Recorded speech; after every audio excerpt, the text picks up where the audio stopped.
Hello everyone, कैसे हैं आप सब। आई होप आप सब अच्छे होंगे। रही मेरी बात कि मैं कैसी हूँ, तो मुझे नहीं पता मैं कैसी हूँ। ये आप सब डिसाइड कर लेना कि मैं कैसी हूँ मेरी वीडियो वॉच करने के बाद। अब आप सब सोच रहे होंगे कि मैं कौन हूँ, तो मैं हूँ। अब इस मैं में भी बहुत सारा रहस्य छुपा हुआ है। खैर, इस रहस्यमय बातों पे कभी नेक्स्ट वीडियो में करेंगे चर्चा। फ़िलहाल तो आज का टॉपिक मेरा कुछ और ही है। वैसे आज की मेरी टॉपिक है खामोशी के इल्ज़ाम। अब आप लोग सोच रहे होंगे ये खामोशी के इल्ज़ाम भी होते हैं क्या? ऑफ कोर्स होते हैं, क्योंकि मुझे तो मिले हैं, तभी तो मैंने इसे टॉपिक बना डाला।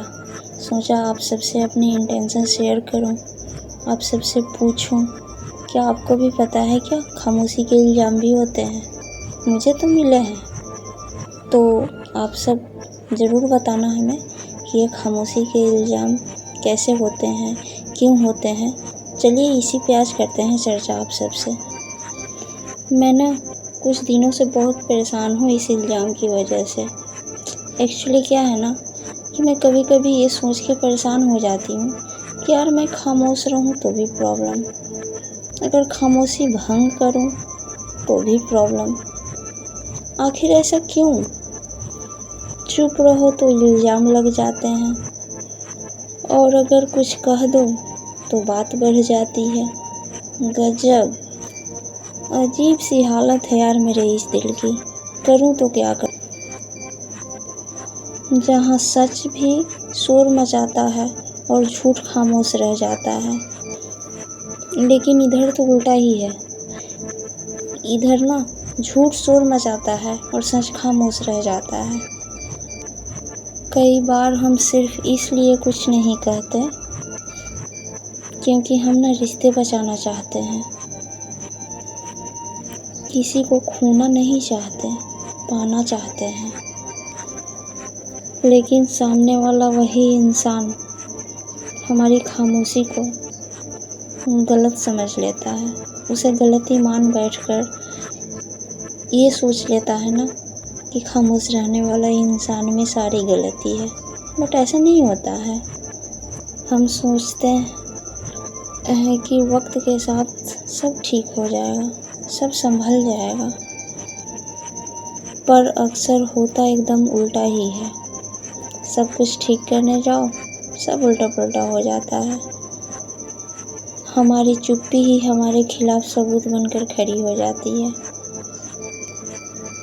लेकिन सच तो यही है ना कि हर खामोश इंसान गलत नहीं होता। कभी कभी वो टूट कर बोलना बंद कर देता है, क्योंकि उसकी हालात ही ऐसी होती है। काश कि ये कोई समझने वाला हो। खैर, मुझे तो ऐसा कोई समझने वाला नहीं मिला। लेकिन आप सब में से अगर किसी के पास ऐसा कोई है तो हमें ज़रूर बताइए। क्या आपके साथ भी कभी ऐसा हुआ है कि आपकी खामोशी आपकी इल्ज़ाम बन गई है? क्या आपने कभी ऐसा महसूस किया, ऐसा कुछ रियलाइज़ किया जो मैंने किया? मैंने तो ऐसा रियलाइज़ हर बार किया, तभी तो आज मैंने आपके साथ शेयर भी किया। सोचा आप सबसे पूछ लो कि क्या आप सबको भी ये बातें गलत लगती है? किसी रीज़नवश खामोश हो जाना, चुप हो जाना, अपनी तकलीफ़ किसी से शेयर न करना, किसी उलझन में जीना। उलझन से याद आया, वैसे तो मैं खुद ही एक बड़ी उलझन हूँ। मुझे कोई नहीं सुलझा पाया, जिसने भी सुलझाने की कोशिश की खुद ही उलझ के रह गया। बट आज क्या है ना कि मैं खुद को ही नहीं सुलझा पा रही हूँ। अगर आप में से कोई है कि इस उलझन को सुलझा दे तो प्लीज़ हमें कमेंट में ज़रूर बताएं, क्योंकि ज़िंदगी में उलझनें तो सबके साथ होती है, बट ऐसी उलझन जो खामोशी भी किसी से बर्दाश्त ना हो, एक इल्ज़ाम बन के रह जाए। ऐसा क्यों? है आपके पास जवाब? क्या आपके साथ ऐसा हुआ है कि किसी ने आपके खामोशी को इल्ज़ाम का रूप दिया हो, या फिर ऐसा बोला हो कि हाँ आपकी सारी गलती है क्योंकि आप खामोश हो? और अगर आप खामोश नहीं हो तो भी गलती आपकी है। ऐसा क्यों होता है? अगर ऐसा होता है तो फिर इसकी वजह क्या हो सकती है?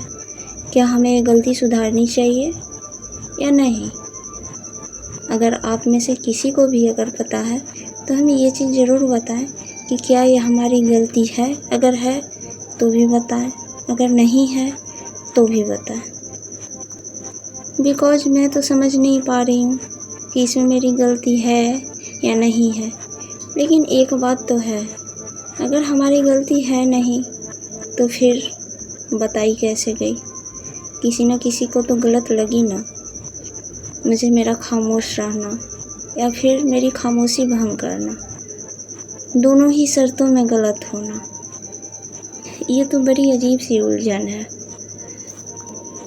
अफसोस तो इस बात की है कि जिसके लिए हम खामोश होते हैं उनकी नज़रों में ही हम सबसे बड़े गुनाहगार होते हैं।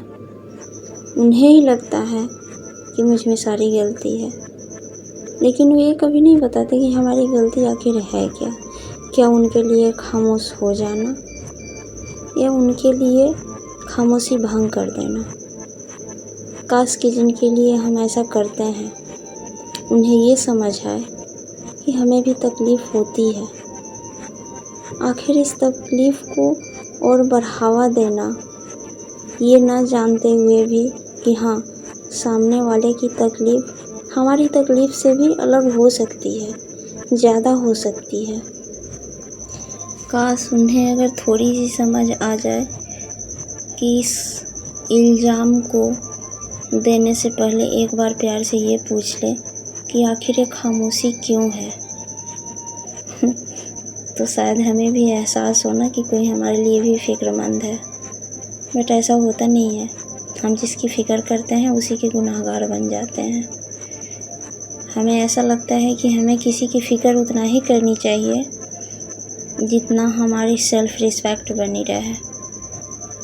अब हम अपनी सेल्फ़ को गंवा करके किसी की फ़िक्र करें और उनकी नज़रों में हम गुनाहगार बने, ये तो कुछ ज़्यादा ही हो गया ना। ये तो हमें थोड़ा सा अच्छा लगता ना तब जब वो हमसे एक बार आकर पूछ लें कि हाँ तुम्हें क्या तकलीफ़ होती है, और अगर हम बोले कि ना हमें तकलीफ़ तो होती नहीं है, आपको तकलीफ़ देखकर हमें तकलीफ़ होती है। हमारी तकलीफ़ तो उनकी एक मुस्कुराहट से ख़त्म हो जाती है। अब ये उन्हें कौन समझाए? अगर हम समझाने जाएं तो ऐसा होगा फिर एक नया इल्ज़ाम मिलेगा और शायद हम फिर टूट के बिखर जाएंगे। ऐसे बिखरेंगे कि संभालने वाला भी कोई नहीं। तो इससे अच्छा है कि किसी से पूछें ही ना, आप सबसे ही पूछ लें। आप में से कोई तो ऐसा होगा जो हमें बताएगा या फिर समझाएगा हमारी गलती को भी और हमारी इस उलझन को भी कि क्या मैं सच में गलत हूँ या नहीं, क्या हमारी खामोशी गलत है या नहीं। अगर आप में से किसी ने भी मेरे को ये कमेंट करके बताया ना, और जिसका कमेंट मुझे सच में दिल को छू गया, उसे मैं रिप्लाई ज़रूर दूँगी। और अगर नहीं कर पाए तो फिर मुझे ऐसा लगेगा कि हमारी खामोशी हमारी गलती सच में है। जो इल्ज़ाम हमें मिले हैं हकीकत में मिले हैं।